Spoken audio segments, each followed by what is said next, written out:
పొదలకూరు మండలంలో నిబంధనలకు విరుద్ధంగా అక్రమ లేఅవుట్లు పుట్టగొడుగులు వెలిశాయని పబ్లిక్ పర్పస్ స్థలాలు కూడా ఆ యజమానులు అమ్మేసుకుంటున్న అధికారులు ఎందుకు పట్టించుకోవడం లేదని తెలుగుదేశం పార్టీ మండల అధ్యక్షులు తలచీరు మస్తాన్ బాబు, పట్టణ అధ్యక్షులు బొద్దులూరి మల్లికార్జునాయుడు, నాయకులు కోడూరు పెంచల భాస్కర్ రెడ్డి, అక్కెం సుధాకర్ రెడ్డి అన్నారు. గురువారం పట్టణంలోని ఎంపీడీఓ కార్యాలయంలో మండల విస్తరణ అధికారి నరసింహారెడ్డికి వినతి పత్రం అందించారు. ఈ సందర్భంగా వారు మాట్లాడారు. మండలంలో 52 లేఅవుట్లు ఉన్నాయని, వీటిలో 32 లేఅవుట్స్ అనధికారంగా ఉన్నాయని అన్నారు. ఈ లేఅవుట్ల ద్వారా పంచాయతీకి 17 కోట్ల రూపాయలు పన్నుల రూపంలో రావాల్సి ఉందన్నారు. వీటిలో ఏ ఒక్క లేఅవుట్లో కూడా పబ్లిక్ పర్పస్ స్థలాలు లేవని, లేఅవుట్ చేసిన యజమానులే పక్క ప్లాట్ల నంబర్లతో పబ్లిక్ పర్పస్ స్థలాలు అమ్మేస్తుంటే అధికారులు ఏం చేస్తున్నారంటూ ప్రశ్నించారు.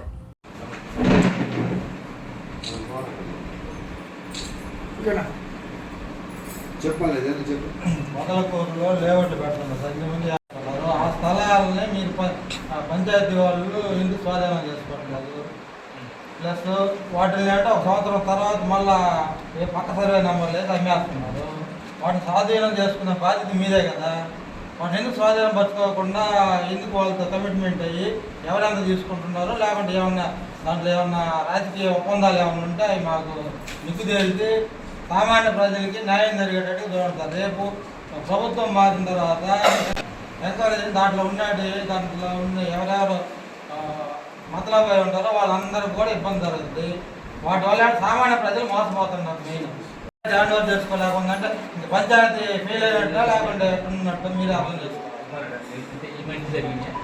గత 4 సంవత్సరాల నుంచి అదే జరుగుతుంది. సార్ అయ్యప్ప నగర్ కాడ పంచాయతీ సుబ్బారావు పంచాయతీ వదిలి స్థలం దాన్ని మళ్ళీ అతను బెదిరించి వాళ్ళు బాధ్యత చేసుకొని మళ్ళీ ఎడకాడ మళ్ళీ 40 లక్షలు అక్కడ కొనుగోలు చేసి దాన్ని ప్లాట్ పెడతారు. మరి అంటే మా కాదు తెలుగు గత 2-3 సంవత్సరాల్లో కోర్టు కూడా ఉంది, అయినా కానీ అమ్మకాలు కొనుగోలు అయిపోతుంది. కూడా మీరు ఇన్ఫార్మ్ చేయండి సార్. ఒకటి వాళ్ళు పంచాయతీకి రిజిస్ట్రేషన్ చేసి ఉంటే మీరు చేయించుకోవట్లేదు కదా పంచాయతీ వాళ్ళు.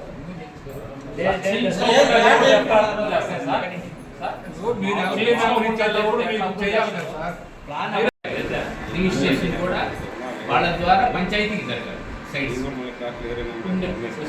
పాతదంటే డైరెక్ట్ పంచాయతీ వాళ్ళు చేయించుకునేవాళ్ళు. వాళ్ళు చేసి ఆ రిజిస్ట్రేషన్ డాక్యుమెంట్స్ అన్ని పంచాయతీకి ఇచ్చేవాళ్ళు. సో ఇప్పుడు పాత లేఅవుట్లో ఎక్కడెక్కడ లేఅవుట్లు పంచాయతీకి కామన్ పర్పస్ ఉన్నారో అవి రైట్స్ ఆఫ్ అక్కడ ప్లాట్ ఉన్నట్టు వినియోగదారులు ఉంటాయి, అవి కబ్జా అవుతున్నాయి, అమ్ముకుంటున్నారని మేము మా దృష్టికి వచ్చింది. మీరు మీ దృష్టికి తీసుకొస్తున్నాం. ప్రతి దాంట్లో మీరు స్పందించి వాళ్ళ రోజులకు బోర్డులు పెట్టాలా. ఏదైతే పాత స్థలాలు ఉన్నారో, ఏదైతే కామన్ ప్లేస్ గుడ్లు బళ్ళు పెరిగినారో అవన్నీ కబ్జా అయిపోతున్నాయి. ఆ కబ్జా కాకుండా మీరు విరోధించండి, వెంటనే బోర్డులు పెట్టండి. మీరు అడగవచ్చు. గ్రామ పంచాయతీ పద్ధతి ప్రకారం, గవర్నమెంట్ పద్ధతి ప్రకారం వచ్చి అప్రూవల్ తీసుకొని పర్మిషన్స్ ఇచ్చినవి అయితే ఓకే. అనాథరైజ్డ్ లేఅవుట్స్ 52 ఉన్నాయి. అవి కూడా మీరు నిరోధించాల్సిన బాధ్యత. మొత్తం కోర్టు సంతకాలు కోరి మొత్తం పంచాయతీ 52 లేఅవుట్లు గ్రామ పంచాయతీలో మండలంలో 52 లేఅవుట్లు అనాథరైజ్డ్ లేఅవుట్స్ ఉన్నాయి. ఈ విషయం కలెక్టర్ గారు తీసుకెళ్ళారు. అందరికి నోటీసులు కూడా ఇచ్చాం. ఎవరికి అనాథరైజ్డ్ లేఅవుట్స్ చేసిన వాళ్ళందరికీ కూడా నోటీసులు కూడా ఇచ్చి జరిగింది. ఇది గత 6 నెలల క్రితం జరిగింది. తర్వాత నెక్స్ట్ స్టెప్ అనేది మేజర్ పంచాయతీ పొదలకూరు పంచాయతీలో అనేక అక్రమ లేఅవుట్లని పుట్టగొడుగుల లేఅవుట్లు వెలుస్తున్నాయి.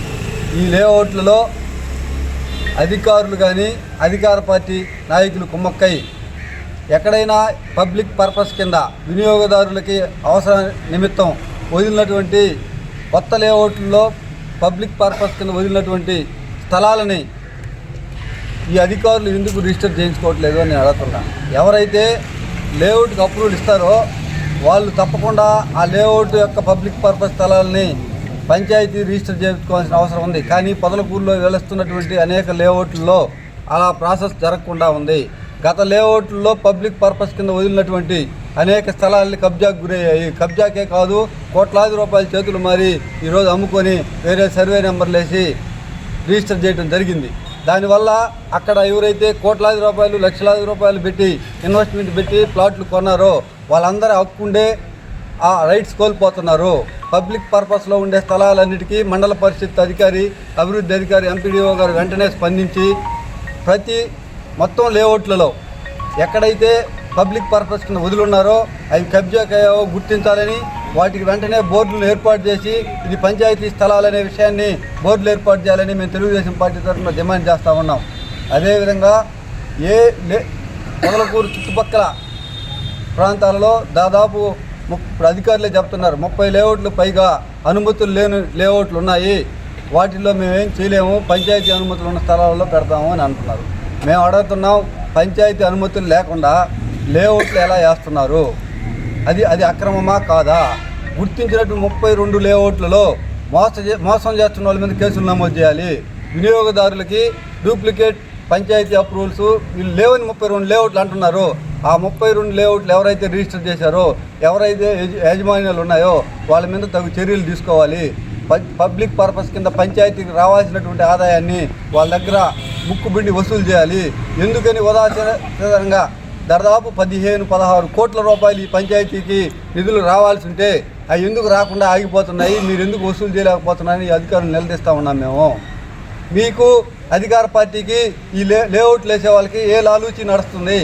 ఎందుకని మీరు ఆ రావాల్సినటువంటి నిధులు సక్రమంగా వసూలు చేయలేకపోతున్నారు? ఎవరైతే ఎవరు ముడుపులు ఎవరికి చెందుతున్నాయి, ఎవరి ఒత్తిళ్ల మేరకు ఈ విధమైనటువంటి అక్రమ లేఅవుట్లు మీరు ప్రోత్సహిస్తున్నారని అధికారులు మేము నిలదీస్తూ ఉన్నాం. వెంటనే అధికారులు స్పందించాలి. మొత్తం పాత బకాయిలు అప్పటి కలెక్టర్ శేషగిరిరావు 17 కోట్లు రావాలన్నాడు పొదలకూరు పంచాయతీలో. వస్తే ప్రజల పర్పస్ కింద ఈ మండలం రూపురేఖలు మారిపోతాయి ఈ పొదలకూరు మేజర్ పంచాయతీలో. ఎందుకని ముడుపులు తీసుకొని ఈ అధికారులు ఈ అధికార పార్టీ నాయకులు అవి వసూలు చేయకుండా వెనక్కిపోతున్నారు? తప్పకుండా మీరు వసూలు చేయాలి. వసూలు చేసే వరకు అక్రమ లేఅవుట్లో బోర్డులు పెట్టేదాకా మేము ఉద్యమం కొనసాగుతుందని తెలియజేసుకుంటూ, పొదలకూరు చుట్టుపక్కల 4 రోజుల నుంచి విపరీతంగా గ్రావీలు కొలగొడతా ఉన్నారు. అధికారం ఇంకొక 15 రోజుల్లో ఎలక్షన్ కోడ్ వస్తుంది, అధికారం కోల్పోతున్నాం, ఉన్న కాడికి దోసుకుందామని మొత్తం పొదలకూరు చుట్టుపక్కల ఉండే తిప్పలన్నీ దోసేస్తున్నారు. మేము ఇక్కడ మండల మ్యాజిస్ట్రేట్ దృష్టికి కానీ, పోలీస్ దృష్టికి కానీ, అందరి అధికారుల దృష్టికి ప్రధాన ప్రతిపక్షంగా తీసుకెళ్తానే ఉన్నాం. ప్రజలు రోజు వస్తూనే ఉన్నాయి, కొండలు గుట్లు పోతున్నాయని ఒక్క అధికారి స్పందించిన పాపన పోలా. ఇది ఎక్కడి న్యాయం అని అడుగుతుందా? ఏం అధికారులు కళ్ళు మూసుకొని ఉండరా అని అడుగుతుందా? మీరు జీతాలు తీసుకోవట్లేదా? ప్రజల సొమ్మును కాపాడాల్సిన హక్కు ఈ అధికారులకు లేదా అని నేను అడుగుతా ఉన్నాను. దోచుకొని పోతూ ఉంటే అధికార పార్టీ అండదండలతో వైసీపీ నాయకులు మీరు ఎందుకు గ్రావిలి విచ్చలు విడిగా పోతుంటే పర్మిషన్ ఆపే ధైర్యం ఈ ఎంఆర్ఓకి కానీ, ఈ ఎంపీడీఓకి కానీ, ఈ మండల అధికారులకు కానీ లేదా అని నేను అడుగుతా ఉన్నాను. వెంటనే స్పందించండి. దోపిడీ జరుగుతున్నట్టు గ్రావిల్ని ఆపండి. ప్రభుత్వానికి రావాల్సినటువంటి రాయితీని కట్టించండి. ప్రజల సహజ వనరులు లేనటువంటి తిప్పల్ని, కొండల్ని దోచుకోబోకుండా చూడండి. మరుపూరులో నిరంతరం నెల్లూరుకు తోలుతూ ఉన్నారు. కోట్లాది రూపాయల చేతులు మారుతూ ఉన్నాయి. ఎవరి లాలూచి కింద మీ అధికారులు కళ్ళు కనపడటం లేదా? మీరు నెల్లూరు నుంచి పొదలకూరు రావట్లేదా? మీకు రాత్రులు పొగుళ్ళు టిప్పర్లు ఎదురు కావట్లేదా? ఎక్కడికి టిప్పర్ పోతుంది అడిగే హక్కు అది మండలం అధికారులు లేదా? అధికార పార్టీ నాయకులను చూసి దడుచుకుంటున్నారా అని అడుగుతుందా? రాబోయే తెలుగుదేశం ప్రభుత్వం 15 రోజుల్లో ఎన్నికలు కూడా రాబోతుంది. ఈ 15 రోజులైనా మీ ఉద్యోగ బాధ్యత 4 సంవత్సరాల 10 నెలలు ఉద్యోగ బాధ్యత వదిలేసి అధికార పార్టీకి ఊడిగం చేసిన అధికారులు ఈ 10 రోజులన్నా ప్రజాస్వామ్యబద్ధంగా పనిచేయమని నేను పత్రికా ముఖంగా విన్నవించుకుంటూ సెలవు తీసుకుంటా ఉన్నాను.